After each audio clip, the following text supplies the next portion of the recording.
Good evening student, welcome to commerce learning point. अगर आपने अभी तक मेरे चैनल को सब्सक्राइब नहीं किया तो मेरे चैनल को सब्सक्राइब करें और बेल आइकन पे क्लिक करना ना भूलें, ताकि आपको मेरी नई नई वीडियो की नोटिफिकेशन मिलती रहे। क्योंकि विकास तभी संभव है जब उसका आधारभूत ढांचा मजबूत हो।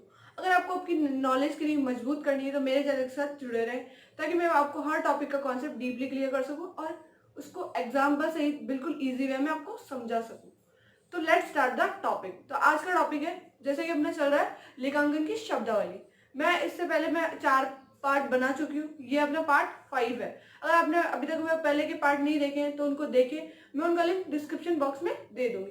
तो लेट्स स्टार्ट द टॉपिक। तो मैं आज आपको समझाऊंगी विक्रय क्या होता है, विक्रय क्या होता है, क्रय क्या होता है, क्रय वापसी क्या होती है, विक्रय वापसी क्या होती है। तो सबसे पहले अपन समझेंगे विक्रय क्या होता है। क्रय मानी परचेज। अब जैसे एग्जांपल लेते हैं अपन, अगर जैसे मैं एग्जांपल लेती हूँ, मैं अपने डेली यूज के लिए मैं कुछ प्रोडक्ट खरीदती हूँ, लेकिन मैं उनको खरीदती हूँ तो उसको अपन क्रय करना नहीं बोलेंगे। अगर मैं कोई प्रोडक्ट खरीद रही हूँ और उसको किसी दूसरे व्यक्ति को बेचने के लिए खरीद रही हूँ तो ही वह क्या कहलाएगा, क्रय कहलाएगा। इसकी परिभाषा देखते हैं। क्रय से तात्पर्य माल खरीदने से, मतलब खरीदा तो माल ही जाएगा, माल खरीदा तो वो खरीदने कहलाएगा, लेकिन उसका ऑब्जेक्टिव क्या होना चाहिए कि उसको दोबारा यानी पुनः विक्रय करे अपन, मतलब जिसको बेचने के लिए खरीदा गया हो।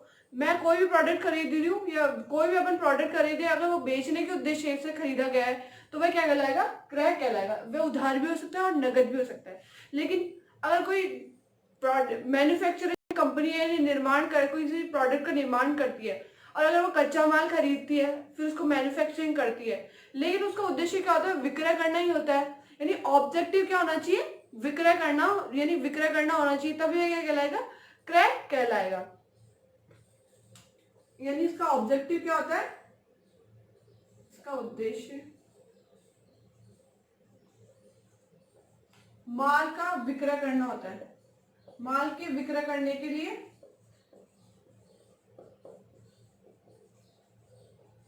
क्रय करना या खरीदना मेन ऑब्जेक्टिव है। अगर आप विक्रय करने के उद्देश्य से खरीद रहे हो तो ही वह क्या कहलाएगा, क्रय कहलाएगा। ऐसे अब मान लो जैसे व्यवसाय में मैंने किसी को फर्नीचर खरीदा है तो व्यवसाय से संबंधित, लेकिन मैंने क्या विक्रय करने के लिए नहीं खरीदा है तो वह क्या कहलाएगा, वह क्या कहलाएगी, वो संपत्ति कहलाएगी। वह अपनी व्यवसाय की क्या संपत्ति है, उसको अपन विक्रय करने के उद्देश्य से नहीं खरीदे, केवल उन्हीं को अपन उन्हीं माल या तरह स्टॉक को लेंगे जो विक्रय करने के उद्देश्य से खरीदी गई है, केवल वह ही क्या कहलाएगी, क्रय कहलाएगी। अगर कोई फर्नीचर का व्यवसाय करता है तो उसको क्या होगा, अगर वह विक्रय करने के लिए खरीद रहा है, दोबारा विक्रय करने के लिए खरीद रहा है तो ही वह क्या कहलाएगा, क्रय कहलाएगा।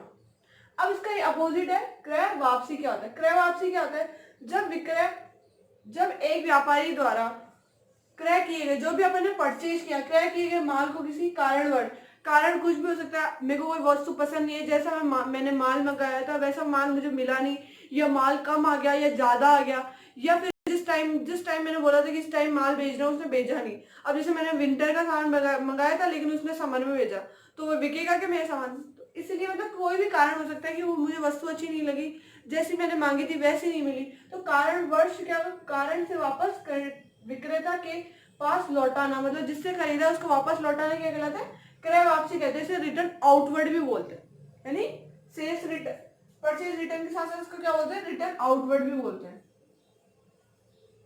रिटर्न आउटवर्ड, आउट मतलब बाहर। तो ये हो गया क्रय वापसी। क्रय वापसी का मतलब जो भी अपन ने माल खरीदा है उसको किसी कारणवश वापस विक्रेता को लौटा देना क्या कहलाता है, क्रय वापसी कहलाता है। तो ये था परचेज रिटर्न।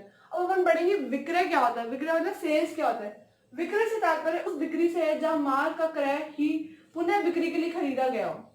मतलब यह है, विक्रय मतलब होता है विक्रय, विक्रय से तात्पर्य उस बिक्री से, मतलब जो भी अपन ने माल भेजा है, उस जो भी अपन ने माल बेचा है उसको अपन ने खरीदा किस पर्पज से, ताकि अपन उसको विक्रय करेंगे, केवल उसी को क्या कहा जाएगा, विक्रय। अब जैसे मैंने फर्नीचर खरीदी, मैंने संपत्ति खरीदी भाई, मैं उसको भी बेचूंगी तो क्या वो मेरी विक्रय थोड़ी, मैंने उसको विक्रय उद्देश्य के लिए थोड़ी खरीदा था, मैंने अपने पर्सनल यूज मतलब व्यवसाय के यूज के लिए खरीदा था। और उसको वो डैमेज होगी तो मैं चाहती हूँ अब कोई या फिर कोई नई चीज लॉन्च होगी तो मैं पुरानी को बेच रही हूँ, तो वह विक्रय नहीं है, क्योंकि अपन ने इसको पुनः विक्रय के उद्देश्य से नहीं खरीदा था। क्रय किस लिए किया था भाई, अपन यूज में लेंगे, व्यवसाय में यूज के लिए करेंगे।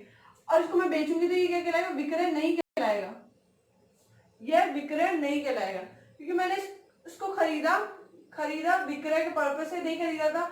अगर कोई व्यवसाय संपत्तियां ही बेचता है और उसको विक्रय के लिए जब जो भी वो संपत्ति खरीदेगा वो किसके लिए खरीदेगा, कि मुझे वापस विक्रय करना है। अगर जो संपत्ति विक्रय के उद्देश्य से लिए खरीदी गई है तो वह क्या कहलाएगी, विक्रय कहलाएगी।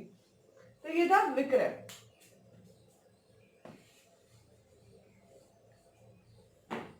अब विक्रय वापसी क्या कहलाती है, विक्रय वापसी मतलब सेल्स रिटर्न क्या होता है, जब व्यापारी द्वारा बेचा गया, जो भी अपन ने माल बेचा गया माल को क्रेता को अब जो क्रेता जिसने खरीदा उसको पसंद नहीं आया, वो उसका कोई भी कारण हो सकता है, कारण से उसे वापस लौटा देता है। कुछ भी अगर उसको कुछ अच्छी नहीं लगी वस्तु, या मैं गलत अपन ने वस्तु दे दी, जैसे वो चाहता था वैसे उसको नहीं मिला, डैमेज वस्तु आ गई, तो वो क्या करेगा, वापस लौटा देता है। तो इस प्रकार का व्यवहार क्या कहलाता है, विक्रय वापसी। मतलब जो भी अपन ने माल बेचा उसको अगर विक्रेता द्वारा जिसने भी खरीदा है क्रेता द्वारा वापस लौटा दिया जाता है तो ये क्या कहलाता है, विक्रय वापसी कहलाता है। अब ये सारे शब्द क्या है, इंटर रिलेटेड है। अब मैं इसको आपको एक एग्जांपल से चारों वर्ड समझा दूंगी। तो पहले अपन लेते हैं, जैसे कि मैं एक व्यापार करती हूँ, मैं शैम्पू वगैरह का प्रोडक्ट बेचने का व्यापार करती हूँ। तो मैं इसको मैं जहाँ पे मैन्युफैक्चरिंग कंपनी है उसके पास जाऊंगी, उसको बोलूंगी भाई मुझे 10,000 शैम्पू के पैकेट चाहिए, तो वो मुझे दे देगा। तो ये मेरी क्या कहलाएगी, और मेरे को वो मुझे दे देगा। तो मैं किस पर्पज से खरीद रही हूँ कि मुझे वापस बेचना है, तो ये मेरा क्या कहलाएगा, क्रय कहलाएगा। और वो जो मैन्युफैक्चरिंग कंपनी है उसने क्या होगा, बेचने के उद्देश्य से उसको बनाया होगा, तो उसका क्या हो गया, वह विक्रय हो गया। अब क्या हुआ, मैंने जैसे शैम्पू मांगे थे उसने वैसे शैम्पू नहीं दिए, डैमेज हो गए या कुछ भी, मेरे को कुछ भी कारण हो गया, मुझे उनको वापस लौटाना है, मेरे को समझ नहीं बैठी कि मेरे को उसको वापस करना। जब उसको वापस करूंगी तो वह मेरा क्या कहलाएगा, परचेज रिटर्न। यानी मैं क्या कर रही हूँ, परचेज, मेरे को अच्छा नहीं लगा तो वो क्या कहलाएगा, परचेज रिटर्न हो गया मेरे लिए। और जब उसने मेरे को अच्छा नहीं लगा तो मैंने तो उसे खरीदा था, तो अब उसके लिए वो क्या हो गया, सेल्स रिटर्न हो गया। तो इस प्रकार से क्या चारों वर्ड्स एक दूसरे के इंटर रिलेटेड है। मतलब अगर दो व्यक्ति है तो एक के लिए क्रय है तो एक के लिए विक्रय, और एक के लिए विक्रय वापसी तो एक के लिए क्रय वापसी, इस प्रकार से इंटर रिलेटेड है। तो ये थी आज की वीडियो। अगर आपको मेरी वीडियो अच्छी लगे तो इसको लाइक करें, शेयर करें और कमेंट बॉक्स में अपना फीडबैक दें कि आपको मेरी वीडियो कैसी लगी। Thank you for watching my video and keep supporting me.